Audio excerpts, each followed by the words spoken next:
and this panel, it will be a one of interesting panel. As you see, I have surrounded with expertise, international team, who knows the benefit of Somaliland government and Somaliland people of this sector. So welcome all of you again, one more time. Thank you for being here. I think the first question will be very open to everyone to answer. We are in second day of the panel for this XPO. It's the first XPO, but it looks like it's one of almost generations XPO for how we have done it so far, which is amazing. I am still surprised for yesterday how the president opened it and especially talk about oil and gas and mining sector. But this sector will be more about the security, more about the marketing, more about the mining industry, how we can attractive for international investors, because a lot of people heard Somaliland, but they don't know what we have as resource, which is very important international people to understand. I am honored to sit down next to Honorable Bihi. He's one of a very respected international person. I can't talk about his survey. It's very, very long survey. My question to everyone in this panel is, what is your take for as international investor or international expert for yesterday and today, especially the people outside who is interested to learn more about Somaliland? I would like to welcome Honorable Bihi. Thank you very much. And let me also take this opportunity first to thank the ministry and the minister and his team and the Director General of the ministry and the team and the advisors for this excellent expo that they have organized it for the country of Somaliland. I think this is the first of its kind, and I'm really delighted to say that it really went well, and I'm very happy with all who have been invited. I went again as a Somalilander, as a former foreign minister, as a former international civil servant. I would like to thank all of you who came in here to support Somaliland in this event. And I also would like to thank Abdurrahman and my friends here who invited all of you to attend this impressive expo and conference, and hope the next one will definitely be bigger than this. But I think with a very short notice, they managed to bring the best of the best in this field. And I'm glad to say thank you so much to all of you who came from outside, be you investors or experts.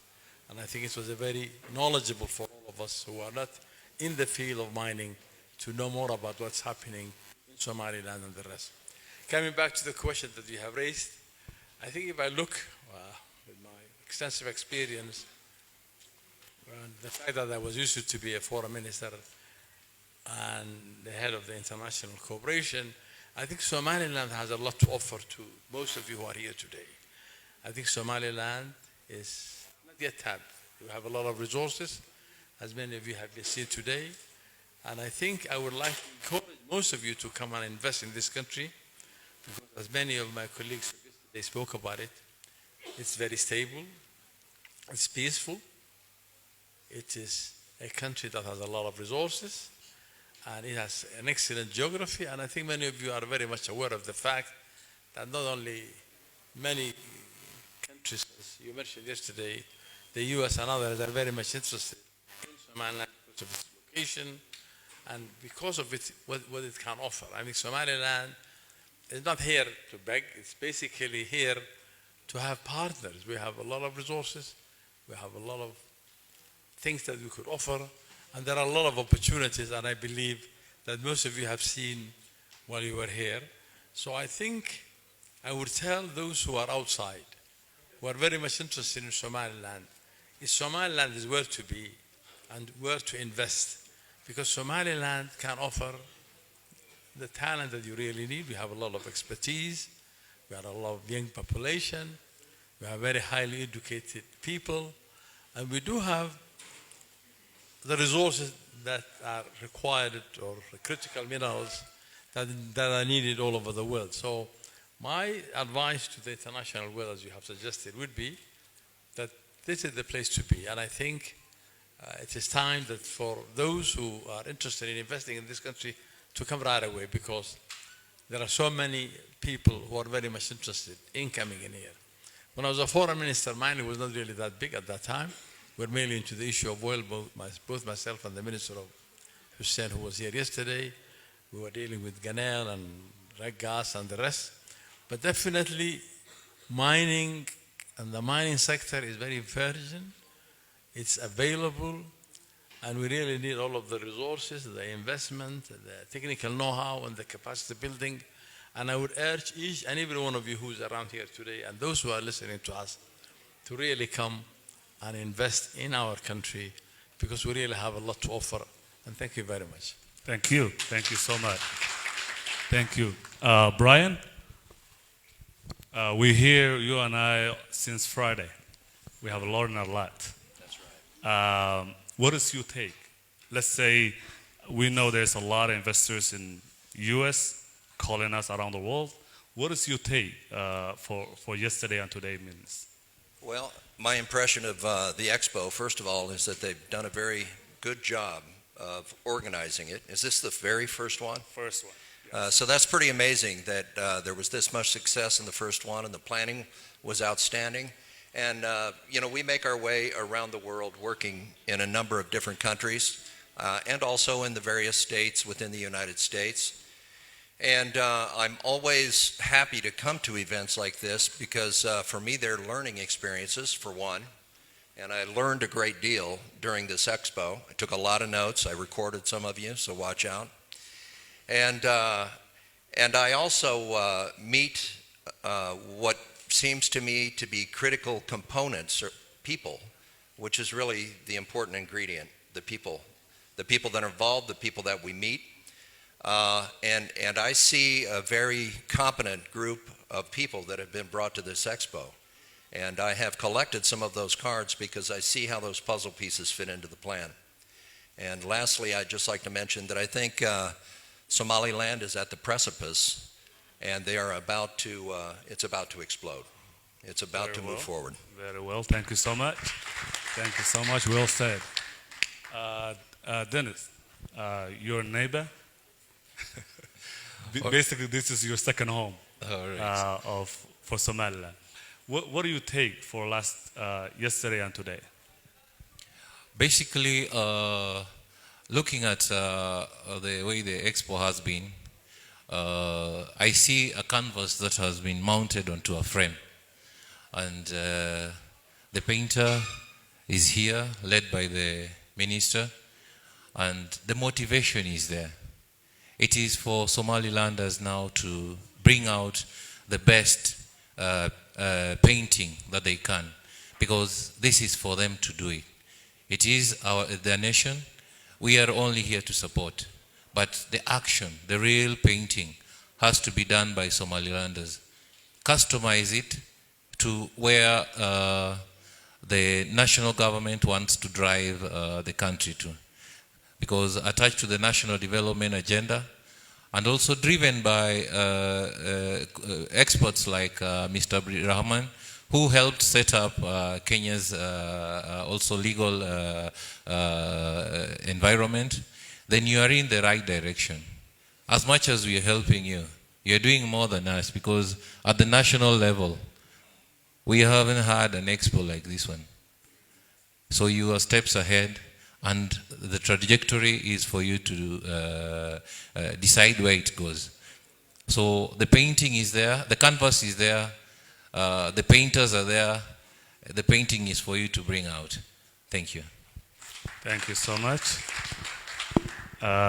Now I will go to Dr. Shem. Doctor, you are icon person of ICT. You have worked most of African nations. You were a member of parliament for Kenya. What is your take to all these nations and all these friends you have for yesterday and today Expo, especially the first XPO of this minerals and mining sector? Thank you very much, moderator. Perhaps not having had the opportunity to be introduced, maybe suffice to say I've had the privilege to be presidential advisors to 4 heads of state: Rwanda, Kenya, South Sudan, and Ethiopia. So that's the little experience I'm happy to share. I was in Hargeisa 2008. I'm glad to be back here working with EU and IGAD on the national communications or ICT policy. Some congratulations, thanks to the ministry and to the government for this great hosting. Mine, perhaps just to add to what colleagues have said, I'm very passionate about matters of diaspora. Africans that live either outside their countries or outside the continent. They bring into the continent $100 billion every year. Most of that goes into Egypt, 30B, 25B into Nigeria, 9B into Morocco, and so on. 3 to 5B into Kenya, Ghana, and Ethiopia every year. It's significant. And it's only 5% of what they're capable of bringing in. So my encouragement is, as diasporas invest on brick and mortar and land, as well as at the stock market, please think of natural resources. This is the place to be, and what I'm hearing is the way to go. And for me, I just wish Somaliland and the Somalilanders and their diasporas to get fully involved. Thank you. Thank you. Thank you, Doctor. Next is advisor. Mahmoud is one of, especially, he have worked international. He is not someone I can just say a few about the job he have done internationally, especially for the sector he's at, which is advisor oil and gas. For what you have seen yesterday and today, what is the message you're sending to the world? Assalamu alaikum wa barakatuh. To be honest with you, I was very impressed. Yesterday it was very congested, but this morning I make it. I walk there and I see, I used to hear lithium, but I see the lithium in my eyes. The lithiums, there are two kinds of lithiums there. One of them is found from the brine water, 200 ppm, and the other one is from rock called spodumene. So when I see it, I say, this is the lithium they are talking about. So this country is sitting on a treasure.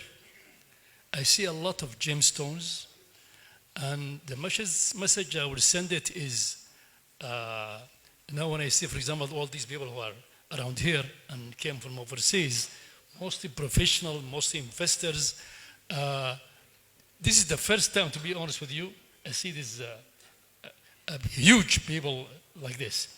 And don't forget, it was a short notice conference. They just started on the 15th December.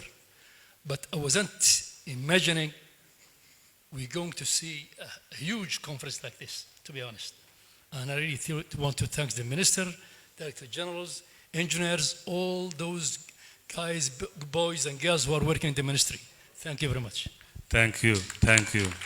Can we give it a respected clap for the people who put this together, especially the Minister and his team? They have done an amazing job, and world will see it, what they have done in short notice.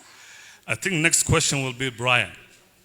Brian, yesterday you talked about it, report, geological survey, new technologies that, the world is changing every day with new technologies. Now we're talking about drones who's doing it, reporting, geological report, for deeper than anybody else ever done. How can we put the, technologies to Somaliland, and what is the best way to secure that data? Because the data is what everybody's asking. Well, I had a very brief time yesterday to talk about CREO Plan and U.S. unmanned air. And the meeting that I was in when I had our initial company discussions with those two organizations was a 3.5-hour long meeting explaining all of the benefits and capabilities of this software and sensory system that is unmanned and drone controlled. And one of the key components is national security and data security of that system. So not only does it draw all of the necessary data in from all of the sources that are available on Earth, but then it adds all of the sensory data and it provides that in a secure manner, which is critical for national security. So this software, you haven't probably heard of it yet. It was a UK-US cooperative by private companies, but you're going to hear about it soon because we're going to bring that to you and you're going to get a greater explanation of it. So a key component of it is national security and data security. Very well. Thank you so much. My next question is Mohammed, advisor. You worked with USDG, which is U.S. Geological Survey. With your experience, how can we benefit that to Somaliland and how Somaliland government can take that advantage? Sure. USGS is a big organization and it's been established in 1879. It's more than 200 years of age. Wow. And the strength of the USGS, I mean, just to want to give you some information about the USGS, their main job is, for example, the earthquake, mining, environmental hazards, mapping, aerial geology. And the strength of the USGS, when I was working on it, is a database. And Mr. Charles was talking a while ago when he shows us one of the lack of the weak points of Somaliland is the lack of information. To fill that, we need a database.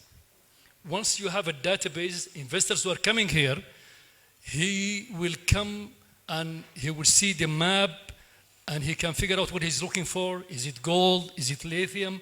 And everything will be reflected on the map.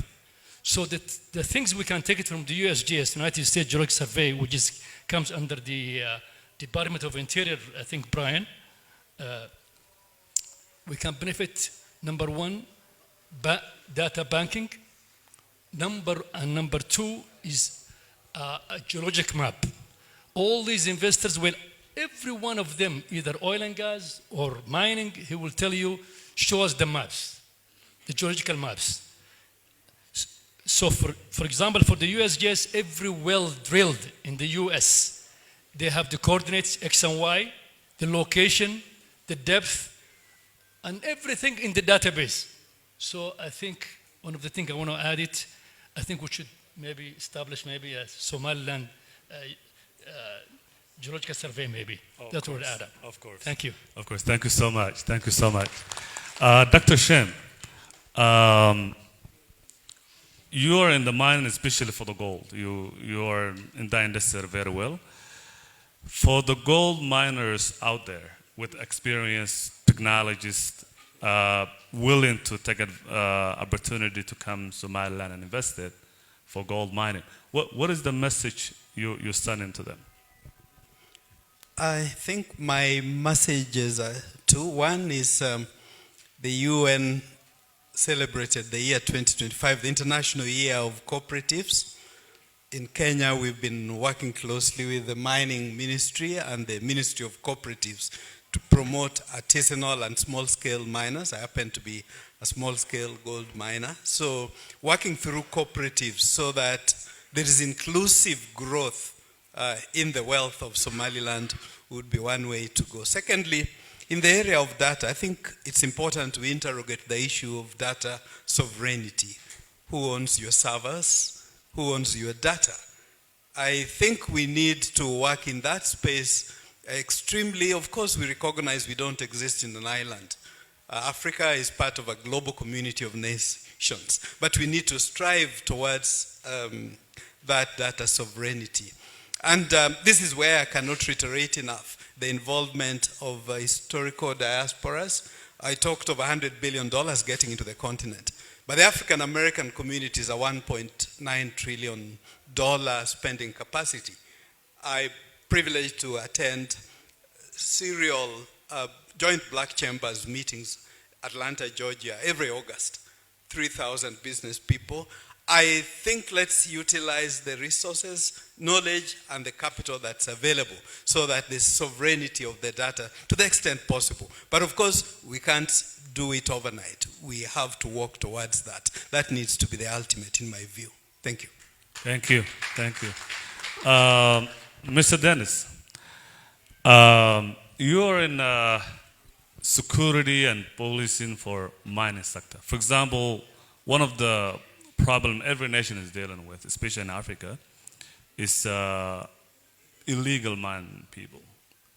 What is, with your experience and in fact our best friend country in Kenya, what is the message that you can help with government of Somaliland that so they can stop and make sure everybody is legal to do the mining in this nation? Thank you for that question. One thing that I would allude to is the aspect of community participation. The Somaliland government should look into ways of engaging the community. We have policing strategies like community policing. But community policing as a strategy has its various areas, but Somaliland needs to customize it for Somaliland so that they find ways in which the community can be involved, can be informed, and realize that they are part of nation building through whichever level of mining that they will be involved in. But they have to contribute to the nation. So that message has to go out. That message has to go out through the various structures of government, through even involving the religious sector, so that the message is spread across to every mining region and community. Then when security comes in to enforce, security also has to have that aspect of community participation and liaison. That is how we've been able to engage with communities, mostly in endangered areas of Kenya, like West Pokot, Turkana, Samburu, where we find that there's been a lot of conflict. So we engage before we go in to forcefully enforce. We engage with the people, we talk to them, and with that approach, when the security go on the ground, they are more aware and they are received without any conflict, and that opens up the space for investors to come in and put in their investment, thereby everybody gaining. Technology also has to be thought about, because mapping of conflict areas and mapping of illegal mines has to be done so that when security comes in, technology has already been able to set up the areas that we are going to go in the various fields. Thank you. Thank you. Thank you. We're almost on the time. This question is very important, as internationally, and also our government of Somaliland is they focus on this very well, which is environmental. As we're all aware, environmental issue when it comes to mining is disaster, especially in Africa. Honorable, you work with the United Nations, and this is one of their priority to make sure nobody damage the environment. What is the message to government of Somaliland to make sure that doesn't happen, and international investors who's willing to come to Somaliland to do mining? What is the message you're sending to them? Thank you very much. Thank you very much. But maybe before I respond to that question, I just wanted to say, what is again, that our friend Sayed from Sudan was mentioning that South Africa, Ghana, and Sudan are the biggest countries when it comes to gold. I have been to all of them, and as you know, I was in Darfur for 7 years where they have a lot of the gold. And we have now the major crisis in Sudan. And that gold is one of the problems that is also causing some of the problems that we are having now in Sudan. And I have been in peacekeeping. I was the second man in Darfur. But I have been in peacekeeping for quite some time. And sometimes mining, petroleum, come up also sometimes with their curse. And one has to be extremely careful that security, information gathering, intelligence, data needs to be carefully looked at. And in fact, the issue of the community engagement is extremely important. Unless the community supports the project and they are part of it and there is some awareness for the community and for the people of Somaliland, I think it will not really move forward. I think we have to make every effort, the government, the investors, those who are involved, to engage the community, to create awareness, to help their capacity, and to make them understand that this is in the best interest of the country and for that community. Because if we have those resources, there will be development. As you know, I've been 17 years with the African Development Bank. I've been involved in the development issues, and I'm very much aware of it. We need to develop the country, so we need our people first to be given this opportunity to understand that it's in their best interest to cooperate with the investors, to cooperate with the government, and the investors, in particular the government, also must engage the community leaders, the community elders, to understand that this is in the best interest of the community. And if investments come and there is wealth, there will be schools, clinics, community development, sunsets, etc. So community involvement is very much also involved. Of course, policing is also very much involved. When I was a foreign minister, we wanted to have the first Somali police unit for the petroleum. And we went to the UK, myself and the minister, to sort of look for a major company that can train and empower our local policemen so that they can take care of that thing. When it comes to environment, I think environment and environmental impact assessments are extremely important. Some of the people who were on the members of this morning or yesterday also were mentioning the issue of chemicals, the issue of environment, the hazards, and the dangers that it can bring in. So I think investors must always think that environment and environmental impact assessments are key to whatever they are doing. And we do not want whatever they are doing to create more harm to the communities that live in the area or in the regions where they are going to do the mining. There are many companies, even what I heard here, even though I'm not fully informed, I understand there are some groups who are using certain chemicals that are very dangerous. So I think environment is extremely key and an important element, and anybody who wants to invest in the country should make sure that there is an environmental impact assessment of that area, that they should avoid whatever can cause harm to our environment. I think the only thing that we have in this country is good environment, clean environment. We don't have a lot of pollution and the rest.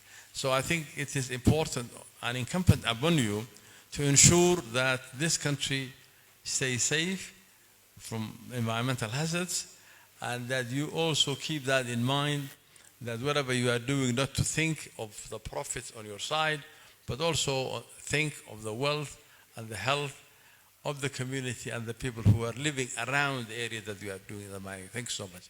Thank you, Honorable. Advisor Mahmoud, especially when it comes to chemical, all these miners are using. Well, what is the message? The message is everything coming with the cost. For example, now the country headed to exploration, is either gold or lithium or other minerals. I'm very concerned about the chemicals, especially in the gold. I mean, they use sodium cyanide, which is, even though it's diluted, but it has consequence on the environment, degradation, soil degradation, on the human being, on the animals, on the trees, and so we have to have a Department of Environmental well-trained, well-trained in order to do any kind of work which will be carried out. We should do an environmental assessment impact. And for example, for the lithium, they're using a very, chemical called sulfuric acid, H2SO4, which is also a chemical. And all these are affecting the human beings and affecting the environment. And one of the most important things also for I think he put it right, the minister put it rightly, is some of them are excavation. They're using the drill in the mountains somewhere. And what happens along while they're drilling, it happens subsidence. Everything will go down. So we should care about, number one, those guys who are working in that area, their safety. Safety is number one. There is something called near miss. And there is accidents happening. The near miss, for example, when you fall from here, for example, when you're working there is gases, there is radioactives, there is, for example, you have to have your own hat, boots, and at the same time, we used to wear what you call, I forget the name, when you work in that area in the oil and gas, something recording how much radioactive it's captured, but we don't have it. But this area is very dangerous, so we have to take care, number one, on those people who are working in that areas, either exploring either gold or lithium or anything else. Thank you. Thank you. Dr. Shen, please. Just to add, the area of electric vehicles, whether it's the mini taxis or the border borders, as we call them in Kenya, I think that's an area to pay great attention. Already work is happening, I would want to believe, in Somaliland in that regard. But something that probably isn't talked about, is not likely to be talked about, something that's more precious than gold is a product. You can check it out on YouTube. People know sunflower, but there's a product called safflower without an N. It would be remiss of me if I don't talk about this, because I suspect safflower is going to be the next big thing for Africa. Why do I say so? Safflower, and it does pretty well in Botswana. I'm very, very intentional. Somaliland is arid and semi-arid. We may need to try it out. The presidency of Botswana is driving it, championing it. Why do I say it's important? 1 milligram or 1 gram of safflower, petal, goes for $10. So basically it's more precious than gold. Okay? So gold is very expensive, but above all else, it does much more. It addresses 6 other SDGs, ranging from climate to industrialization. You get biodiesel, essential oil, and lots of other things out of safflower. So I want to encourage it. Also, of course, puts food on the table. It's healthy eating, nutritious. I want to appeal to the leadership of Somaliland to try it out. If it works, it doesn't need a lot of water, maybe just for planting and germination.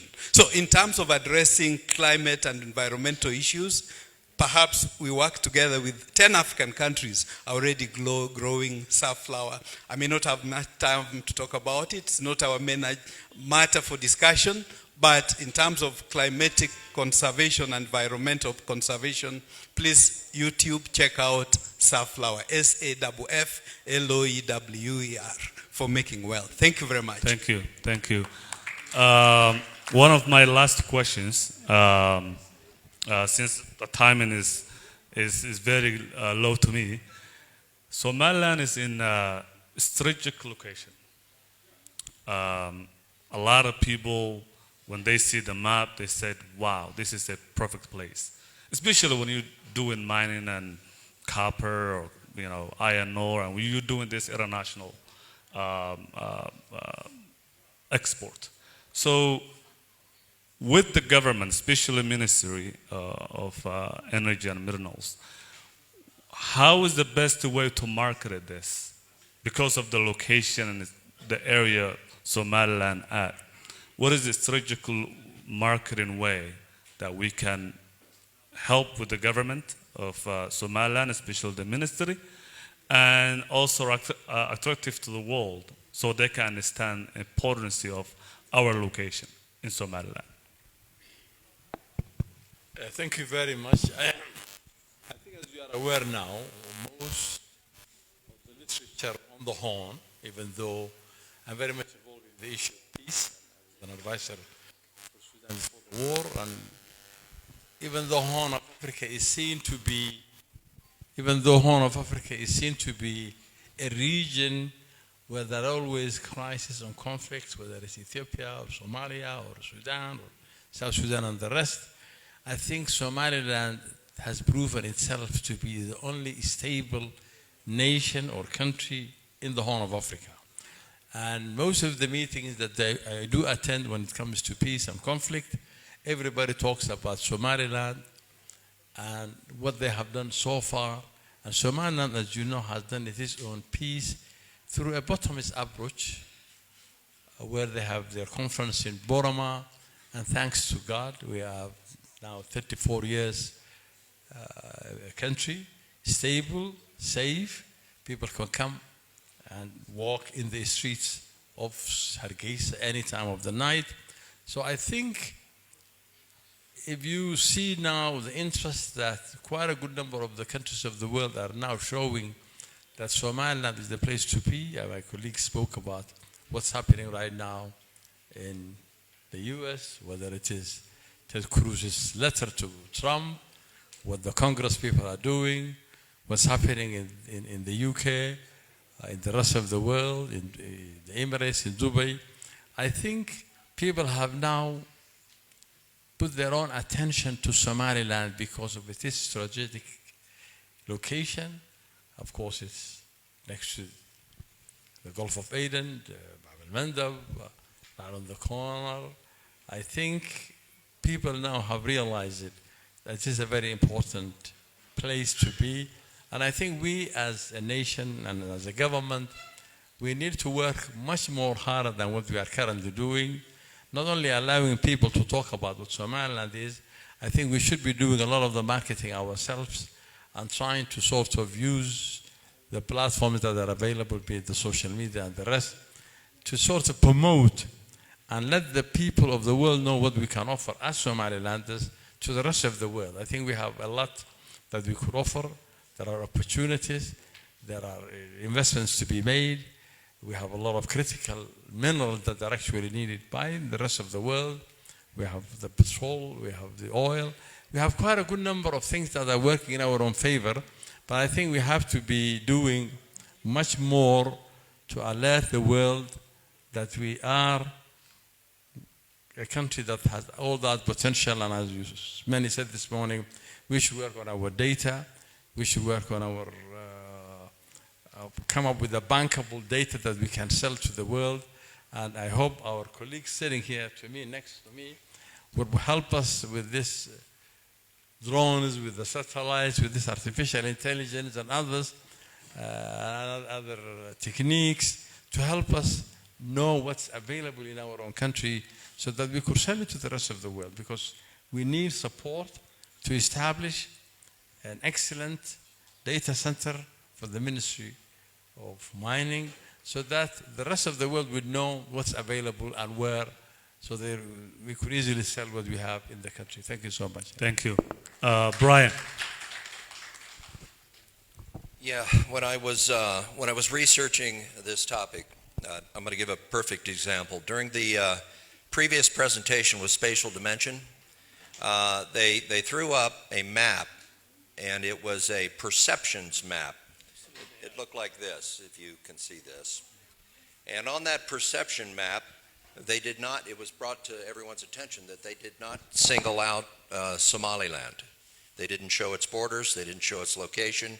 It was all lumped in with one single country region. And so Somaliland is already making great progress. As far as I'm concerned, they've already proven that they're on the right track.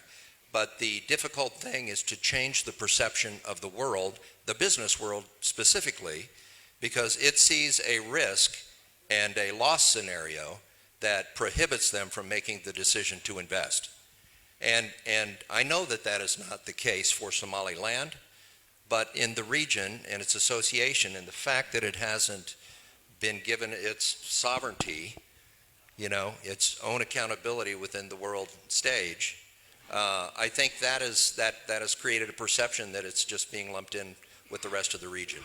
And I see the insurance piece, you know, because insurance also has the same issue. So you've got investor issues, you've got insurance issues because of perceptions that are no longer valid for this region. So we have to change that perception. And we have to do it in small groups. Thank you. Thank you. Dr. Shane, please. What is, because of the location, and I know Kenya also have a ocean, but when it comes to Gulf of Adam and, you know, perfect on logistic, what is your message to international investors? I think one must acknowledge the good relationship that the government of Somaliland enjoys with the neighbors, Kenya, Ethiopia, and the like. I think Somaliland is strategically well placed. I think this was talked about already yesterday in terms of accessing the market. Our ports, I believe that participants will be visiting the fabulous Dubai port-supported facility. I think Somaliland sits very well to be a logistics hub. And of course, if you spice it, Kenya led the world in mobile money. I still find friends in other parts of the world who can't understand how money is sent on M-Pesa or on a mobile as a text message, secure and AI blockchain supported.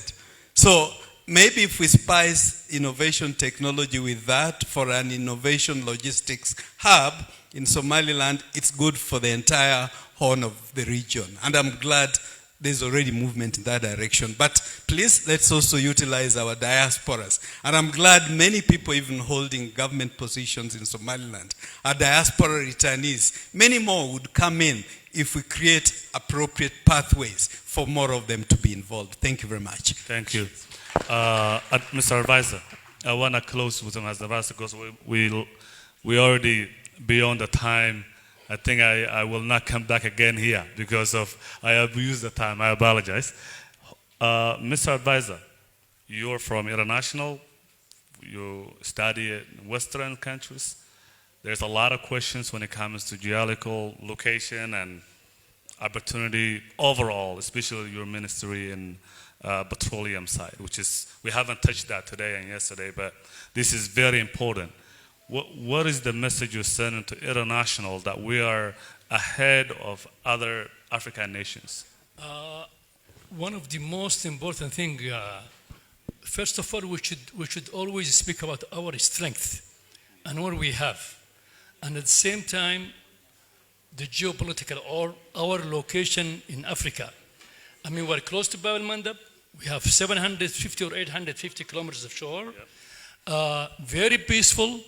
I'm advising all the delegates all the investors, please go to downtown Hargeisa. Go at 12 o'clock midnight. And you will see a lot of people there having fun, very safe, no police, no nothing. They're selling gold, they're selling dollars, any currency you want. So when you compare it to the other African and international communities, I think Somaliland is one of the safest I can see. Even safer, I'm sorry, Brian, even safer than New York. I'm sorry to say that. So the message is we have to show what we want to sell. We have these minerals called the rare elements, rare earth elements. It's 17 elements. I think maybe they are in the periodic table from 51 to 71. There's 17 rare elements, and we have it. And the whole world, international, looking for these elements. They're looking for the lithium. There is a lot of money we have to show. So the strength is how we going to sell ourselves. That's the important question. Yes. We should do our homework, showcase your location, showcase you are close to Bab al-Mandab. All these strong countries that are looking for this area, I don't know what's going on, maritime, close to the oil and gas Gulf countries. So this is the message I want to convey. Thank you so much. Gentlemen, thank you for joining me. It was honor to host all of you here. We have done it for our meeting and our panel. We finalized it with the question we asked Advisor Mahmoud. Thank you for everybody listening to us. One person, because I spoke about everybody from the minister to the director general, but the guy who behind the scene, who was working hard, is a guy who's sitting here. His name is Ismail Abdurrahman. This guy, he done a great job. I want him, please give him a huge clap, please. Thank you.